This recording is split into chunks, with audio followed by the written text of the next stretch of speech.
Welcome to our lesson 5, a continuation of refraction on plane surface. Today we are going to look at one aspect of constant of proportionality with respect to Snell's law. Snell's law, the second aspect of it, says the ratio of sine of angle of incidence to the sine of angle of refraction is a constant. So we are going to try and show you how you get that refractive index from the two situations, which leads us to call it a constant. Okay, so I have a diagram. Let me focus there.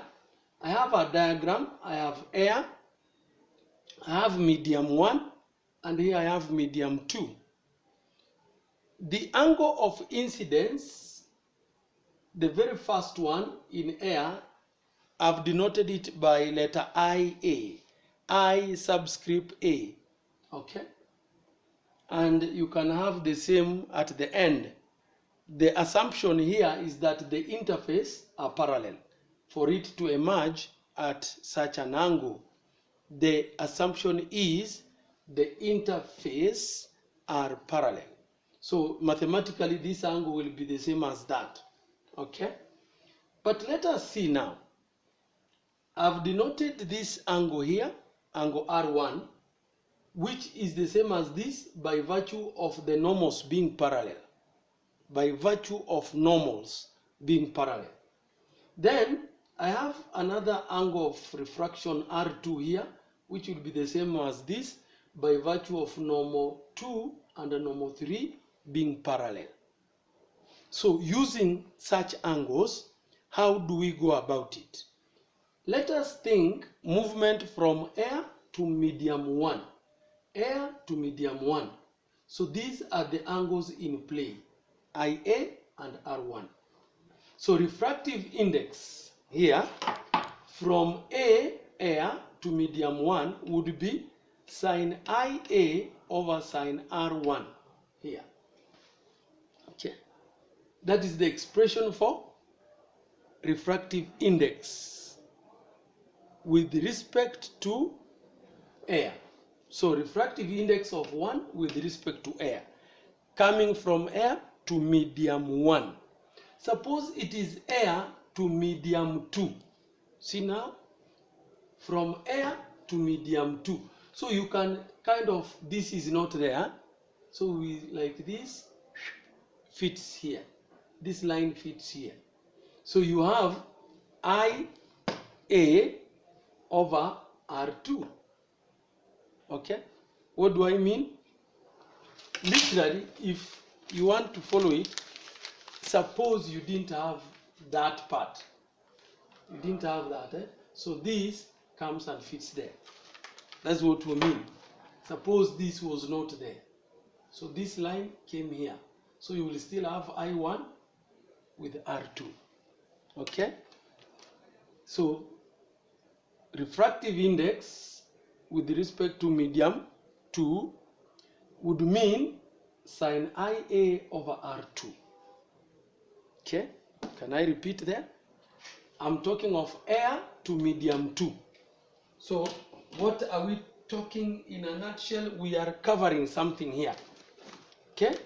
I want you to follow so that you get it the right way.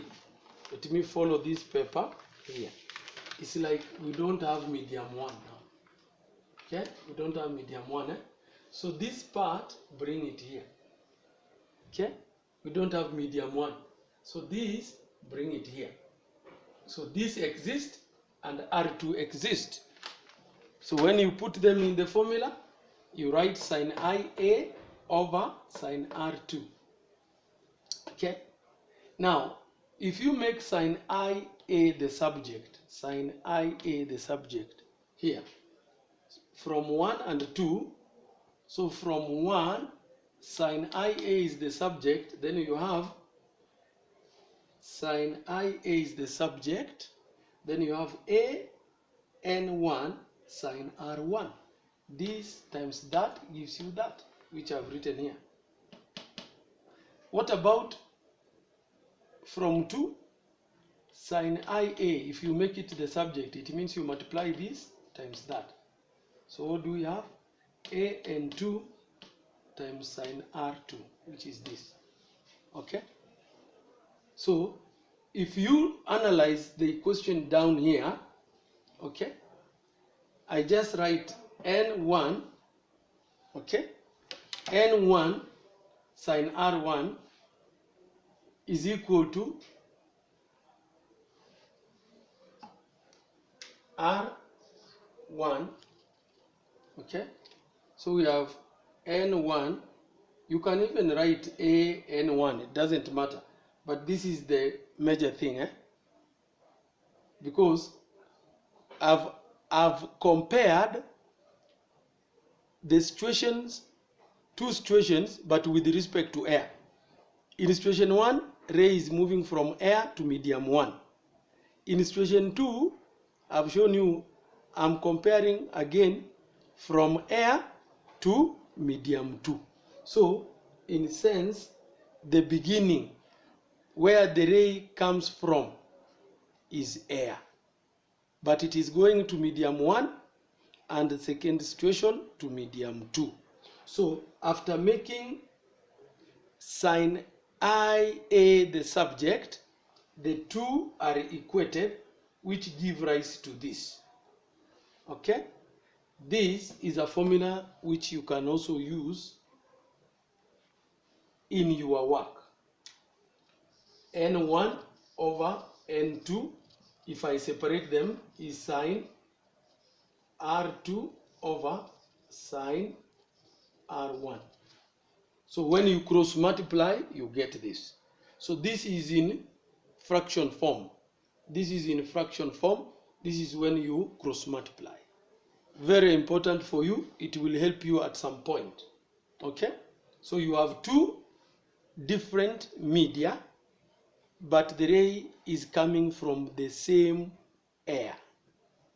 You get that.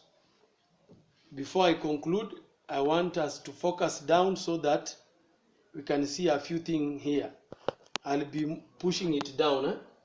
I've done all up to here. So I want to get you to note the following. From the first way we handled the formula, from air to medium 1 and vice versa, medium 1 to air, you got this relationship. Okay? The second thing you need to know is the refractive index can also be written in terms of velocities.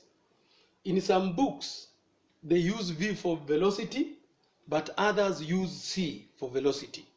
So I have written here, refractive index, when a ray is moving from vacuum to a particular material, M, is given as velocity in vacuum over velocity in that medium. Some books don't use V, they use C. But the definition would be the same.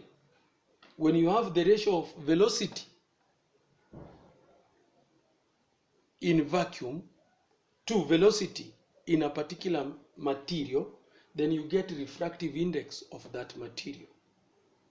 And lastly, you can focus down more to see if the camera can get that. I think you are there. This part. If I'm given refractive index of glass with respect to water, that is how it is written. Water, ray moving from water to glass. Water to glass. They are rarely given. Refractive indices are given with respect to air. In that case, you have to know how to maneuver this in a way that will bring forth the given refractive indices. Refractive indices are given with respect to air. That is A and G, that is air to glass, air and water, air to water, and so on. But when you are tricked to find refractive index of glass, when ray comes from water, then you break it down in a consequence manner. Water, the first letter, to air, and then air to the second letter.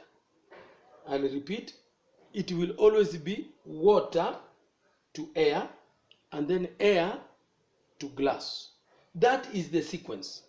But you realize this WNA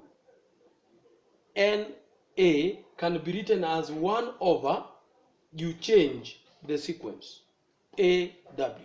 Remember, AW is the same as 1 over AW. Here is W to A. But here, after taking the reciprocal, it is A to W. That's why you have to take note of this.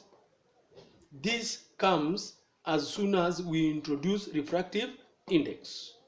We show you from air maybe to water, and then we reverse based on the law of reversibility of light. Law of reversibility of light is the one which brings about this. So now you have the refractive indices which can be given. So when you take the reciprocal and here you multiply by this, then you can get refractive index of glass with respect to water. It didn't start from air. It started from water going into glass. So this is very important. Next lesson we are going to handle now questions. So I will read questions and then I show you how to handle them. Till then, bye bye. Subscribe, you get more. Bye.